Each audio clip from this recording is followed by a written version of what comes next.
സുനിൽ ഐസക് കൂടി ചേരുന്നു വിവരങ്ങളുമായി. സുനിൽ, സർക്കാരിന് തിരിച്ചടിയാണല്ലോ കോടതി. തീർച്ചയായിട്ടും അങ്ങനെ തന്നെയാണ് ജെയിംസ്. 77.42 ലക്ഷം പേരുടെ സ്വകാര്യ വിവരങ്ങൾ PR ഏജൻസിക്ക് ചോർത്തി നൽകിയെന്ന ഗുരുതരമായ ആരോപണമാണ് ഇതുമായി ബന്ധപ്പെട്ടുകൊണ്ട് പ്രതിപക്ഷം കഴിഞ്ഞ കുറേ ദിവസങ്ങളായി ഉന്നയിച്ചുകൊണ്ടിരിക്കുന്നത്.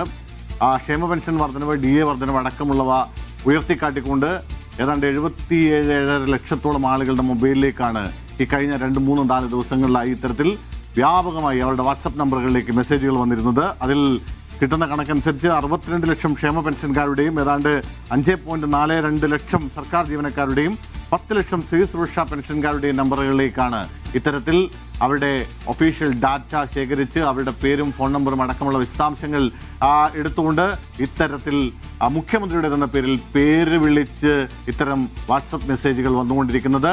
ഇതിനെതിരെ വലിയ ഗുരുതരമായ ആക്ഷേപം തന്നെ പ്രതിപക്ഷം ഉന്നയിച്ചിരുന്നു. ഇത് ഒരു വ്യക്തിയുടെ സ്വകാര്യതയിലേക്കുള്ള കടന്നുകയറ്റമാണ്, സ്വകാര്യതയുടെ ചോർച്ചയാണ് നടക്കുന്നത്. ഹൈക്കോടതിയുടെ വിധിക്കെതിരാണ്.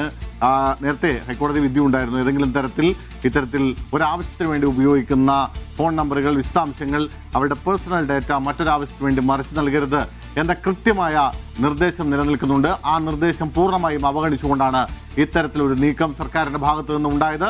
ഇത് മുഖ്യമന്ത്രിയുടെ ഓഫീസിലേക്ക് ഇതെങ്ങനെ കിട്ടിയെന്നാണ് കോടതി ചോദിക്കുന്നത്. അതായത് നോക്കൂ, നമുക്ക് നേരത്തെ തന്നെ സർവീസ് സംഘടനയുടെ ആൾക്കാരൊക്കെ ഉന്നയിച്ച പ്രധാനപ്പെട്ട ഒരു ആക്ഷേപം എന്ന് പറയുന്നത് അതായത് വകുപ്പ് സെക്രട്ടറിമാർക്ക് വേണമെങ്കിൽ മെസ്സേജ് അയക്കാം, അതിന് കുഴപ്പമില്ല. അതായത് ഓരോ ആളുകൾക്ക് മെസ്സേജ് അയക്കുന്നതിന് പ്രശ്നമില്ല.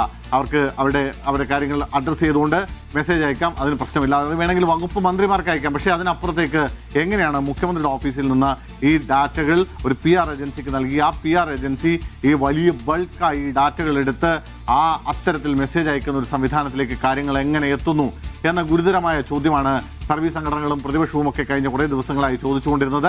ഏതാണ്ട് അതിന് സമാനമായ ചോദ്യമാണ് ഇപ്പോൾ ഹൈക്കോടതിയും ഈ വിഷയത്തിൽ ഉന്നയിച്ചിരിക്കുന്നത്. എവിടെ നിന്ന് കിട്ടി മുഖ്യമന്ത്രിക്ക് ഈ ഡാറ്റകൾ? ഈ മനുഷ്യരുടെ, ഈ നാട്ടിലെ ഏതാണ്ട് 75 ലക്ഷത്തോളം വരുന്ന ആളുകളുടെ ഈ പേഴ്സണൽ ഡാറ്റകളൊക്കെ എവിടെ നിന്നാണ് മുഖ്യമന്ത്രിക്ക് കിട്ടിയത്? ഒരു കാരണവശാലും ഇങ്ങനെ മെസ്സേജ് അയക്കാൻ പാടില്ല. ഒരാളുടെ സ്വകാര്യതയിലേക്ക് അങ്ങനെ കടന്നു കയറിക്കൊണ്ട് മെസ്സേജ് അയക്കുന്നത് അത്ര നല്ലതല്ല എന്ന നിരീക്ഷണമാണ് ഇപ്പോൾ ഹൈക്കോടതി നടത്തിയിരിക്കുന്നത്. ഓഫീസ് കൈകാര്യം ചെയ്യുന്ന ബിസിനസ് വാട്സാപ്പിൽ നിന്നാണ് മുഖ്യമന്ത്രിയുടെ ഓഫീസ് കൈകാര്യം ചെയ്യുന്ന ഒരു ബിസിനസ് വാട്സാപ്പ് നമ്പർ